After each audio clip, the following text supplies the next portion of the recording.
अस्सलाम वालेकुम viewers, this is Anmol Nasir Qureshi. Welcome to English with Anmol. उम्मीद करती हूँ आप तमाम लोग खैरियत से होंगे। हम लोगों ने अपने लास्ट लेक्चर में पढ़ा था स्पीच मैकेनिज़्म, जिसके अंदर हम लोगों ने देखा कि डिफरेंट सिस्टम्स किस तरह आपस में कोऑर्डिनेट करते हैं, कंबाइन होते हैं और स्पीच मैकेनिज़्म बनता है। In today's lesson we gonna study the process of sound production. आज के लेसन में हम लोग साउंड किस तरह से प्रोड्यूस होते हैं इसका पूरा प्रोसेस देखेंगे। Okay, so starting with the introduction. अब जो ये साउंड प्रोडक्शन है जिसमें हम लोग साउंड्स प्रोड्यूस कर रहे हैं, इसके पीछे एक पूरा प्रोसेस है। डिफरेंट स्पीच ऑर्गन्स आपस में कोऑर्डिनेट करते हैं। इन स्पीच ऑर्गन्स की मूवमेंट की वजह से, इनकी कोऑर्डिनेशन की वजह से स्पीच साउंड्स प्रोड्यूस हो रहे हैं। अब आइए हम लोग देखते हैं कि जब स्पीच साउंड्स प्रोड्यूस हो रहे हैं तो उसके अंदर कौन कौन से स्टेप्स इन्वॉल्व हैं। Here we have the list of the steps involve in the process of sound production. Firstly we have initiation of speech, then respiration, phonation, articulation, place of articulation, manner of articulation, voicing, prosody, auditory perception. अब आइए हम लोग देखते हैं कि किस तरह से स्टेप्स आपस में मिलके एक प्रोसेस बना रहे हैं साउंड प्रोडक्शन का। Starting with the very first step.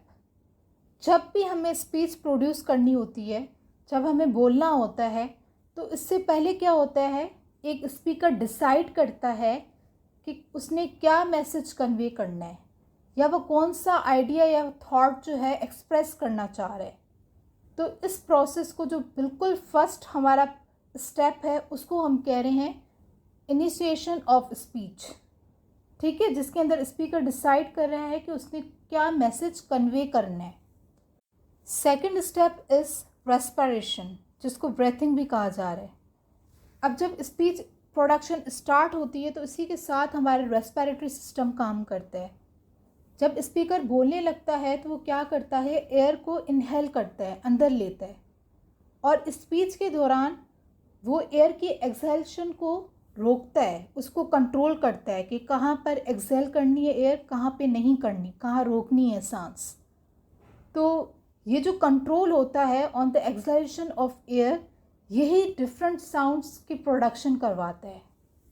ठीक है, तो रेस्पिरेशन में क्या है, बेसिकली हम लोग एयर को कंट्रोल कर रहे हैं। एक बार एक स्पीकर जो है वो इनहेल कर रहा है एयर को, तो अब साउंड प्रोड्यूस करने के लिए वो किस चीज़ को कंट्रोल करेगा, एक्सहेलेशन ऑफ एयर पे, कि उसको सांस कब छोड़नी है, किस तरह से उस पर कंट्रोल करना है, जिसकी मदद से वो डिफरेंट साउंड्स प्रोड्यूस कर सकता है।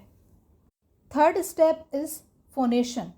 अब फोनेशन में क्या होता है, जब एयर लंग्स से गुजरते हुए लैरिंग्स की तरफ जाती है, जहाँ पर हमारे वोकल फोल्ड्स होते हैं, उन वोकल फोल्ड्स के अंदर से जब एयर पास होती है तो वहाँ पर वाइब्रेशन होती है।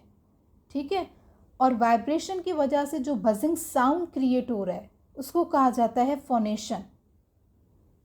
और यही जो है ना बेसिस प्रोवाइड करती है वॉइसिंग की इन स्पीच। फोनेशन ही है जो कि बेसिस प्रोवाइड करती है for voicing in speech.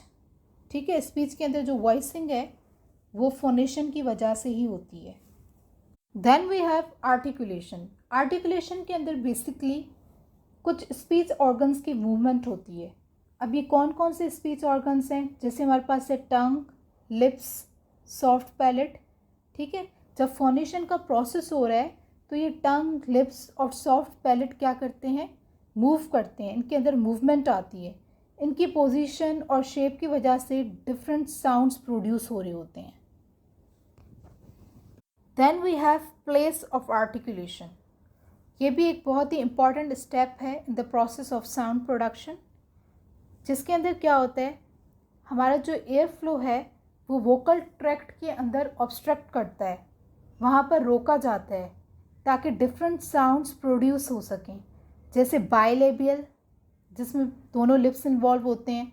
Then we have alveolar, जिसके अंदर टंग जो है हमारे एल्वुलर रिज पे टच होती है। देन वी हैव वेलर, जिसमें टंग जो है सॉफ्ट पैलेट के अगेंस्ट काम करती है। तो इन सब में क्या होता है, ये सारी जब मूवमेंट करते हैं तो वोकल ट्रैक्ट के अंदर हम लोग एयर फ्लो को होल्ड करके रखते हैं, ऑब्स्ट्रक्ट करके रखते हैं. Then we have manner of articulation. Manner of articulation के अंदर बेसिकली देखा जाता है कि वोकल ट्रैक्ट के अंदर कितनी डिग्री तक, कितनी हद तक जो है एयर को हम लोग क्लोज कर रहे हैं या फिर छोड़ रहे हैं. ठीक है, इसके अंदर हम लोग देखें तो हमारे पास कॉमन मैनर्स ऑफ आर्टिकुलेशन में आ जाते हैं स्टॉप्स. स्टॉप्स में या तो कंप्लीट क्लोजर होता है या फिर कंप्लीट रिलीज़ होता है एयर फ्लो का. ठीक है, जब हमारे वोकल ट्रैक्ट में या तो एयर कंप्लीटली ट्रैप हो जाती है या कंप्लीटली रिलीज़ हो जाती है. Then we have fricatives. Fricatives के अंदर क्या होता है, पार्शियल कंस्ट्रक्शन होती है. ठीक है, इसके बाद हमारे पास कुछ होते हैं नेज़ल्स. नेज़ल्स के अंदर क्या होता है, जब हम लोग एयर फ्लो हमारा नोज़ से होता है, नेज़ल कैविटी के अंदर एयर फ्लो होता है, तो कुछ साउंड्स जो क्रिएट होते हैं वो भी मैनर ऑफ आर्टिकुलेशन का हिस्सा है. Then we have voicing. Voicing भी एक इम्पॉर्टेंट स्टेप है in the process of sound production, जिसके अंदर हमारे वोकल फोल्ड्स के अंदर वाइब्रेशन प्रोड्यूस होती है. ठीक है, हम दो तरह के साउंड्स प्रोड्यूस करते हैं, या तो वो साउंड्स वॉइस्ड होते हैं या फिर वॉइसलेस. वो साउंड्स जिनके अंदर जब वोकल ट्रैक्ट्स के अंदर वाइब्रेशन हो तो उसको हम कहते हैं वॉइस्ड साउंड्स. और वो साउंड्स जब वोकल फोल्ड्स के अंदर कोई भी वाइब्रेशन प्रोड्यूस नहीं होती, इसके बावजूद कुछ साउंड्स की प्रोडक्शन होती है, उनको हम कहते हैं वॉइसलेस साउंड्स.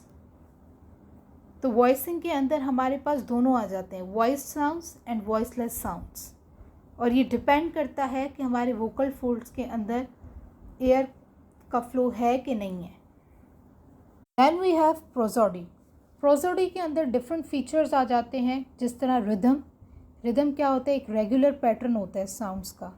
इंटोनेशन, जिसके अंदर हमारी राइज और फॉल होता है. ठीक है, देन वी हैव स्ट्रेस. ठीक है, ये जो सारे पैटर्न्स वगैरह होते हैं, ये सारी चीज़ें प्रोसोडी में इन्वॉल्व होती हैं.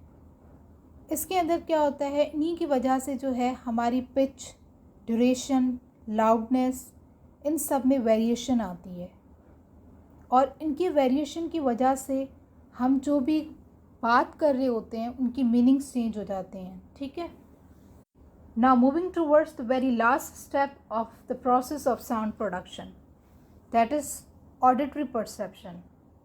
ऑडिटरी परसेप्शन हमारे पास फाइनल स्टेप है, जिसके अंदर लिसनर जो है क्या करता है, अकॉस्टिक सिग्नल्स को कैच करता है, इंटरप्रेट करता है, उसको समझता है, और इसके बाद वो मीनिंग निकालता है कि अगले बंदे ने, स्पीकर ने क्या मैसेज कन्वे किया है. Now finally the conclusion. Sound production के प्रोसेस को समझना बहुत ही ज़रूरी है. ठीक है, ताकि हमें पता लगे कि डिफरेंट लैंग्वेजेस में डिफरेंट साउंड्स किस तरह से प्रोड्यूस हो रहे हैं. और ये फोनेटिक ट्रांसक्रिप्शन सिस्टम समझने के लिए भी काफ़ी ज़रूरी है.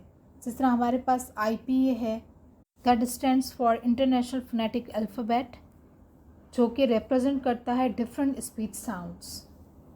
So this is all about the today's lesson. If you really learn something, like, comment, share and subscribe.